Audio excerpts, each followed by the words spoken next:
জগদ্দলের তৃণমূল বিধায়ক সোমনাথ শ্যামকে খুন করার জন্য বিহার থেকে একটি বড় গ্যাংকে ভাড়া করে আনা হচ্ছে, এমনই চাঞ্চল্যকর অভিযোগ তুললেন ব্যারাকপুরের সাংসদ পার্থ ভৌমিক। সাংসদ পার্থ ভৌমিক সরাসরি বিজেপি নেতা তথা প্রাক্তন সাংসদ অর্জুন সিং এর নাম উল্লেখ করে বলেন, অর্জুন সিং জগদ্দল বিধায়ক সোমনাথ শ্যামকে খুন করার জন্য বিহার থেকে একটি গ্যাং ভাড়া করে নিয়ে আসছেন। যদি সোমনাথ শ্যামের কিছু হয় তাহলে এর জন্য দায়ী থাকবে একমাত্র অর্জুন সিং। বিষয়টি তিনি ব্যারাকপুরের পুলিশ কমিশনার অলোক রাজোরিয়াকে জানিয়েছেন। তবে জগদ্দলের বিধায়ক সোমনাথ শ্যাম বলেন, অর্জুন সিং বিকাশ বোস সহ বহু মানুষকে খুন করেছেন। তবে তিনি এই বিষয়ে ভীত নন বা ঘরেও ঢুকে যাবেন না। যা কার্যকলাপ ছিল তাই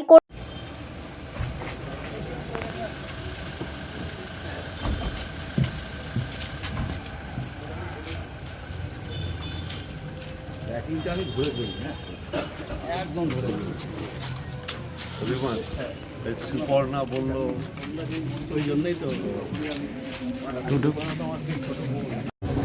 না, এটা তো আমি পুলিশ প্রশাসনকে অলরেডি জানিয়েছি এবং আমি আপনাদের মাধ্যমেই জানাতে চাই। আমি কালকে নিজে পুলিশ কমিশনারকে জানিয়েছি।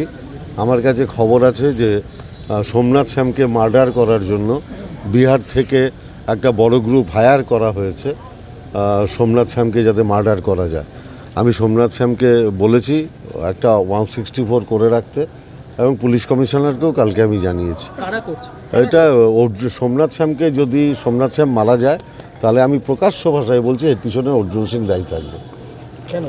অর্জুন সিং সোমনাথ শ্যামকে মার্ডার করতে চাইছে, কোনো গ্যাং ভাড়া করছে।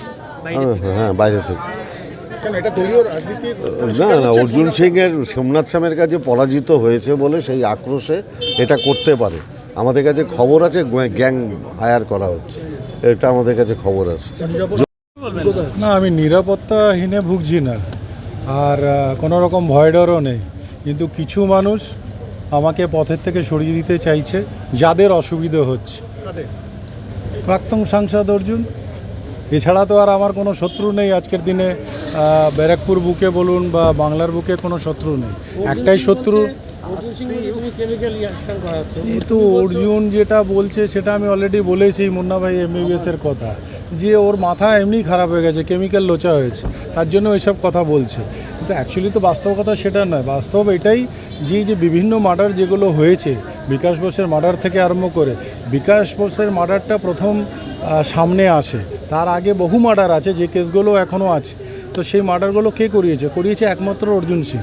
তো সে এখন ভাবছে যে সোমনাথ পথের কাটা, যেহেতু আমি ওর ভাইপোকে প্রমাণ করে দিলাম যে তার আতাহাত আছে পঙ্কজ, যারা হাইলি শুটার, যারা বিহার থেকে ক্রিমিনাল নিয়ে আসছে, সেগুলো ওরই পরিবারের সবার সাথে আতাহাত আছে।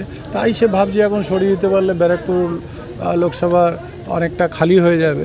তো সে ভাবতেই পারে, তার জন্যে সোমনাথ শ্যাম পিছেও হাঁটবে না আর কোথাও ঘরেও ঢুকে যাবে না। যা কার্যকলাপ ছিল তাই আছে।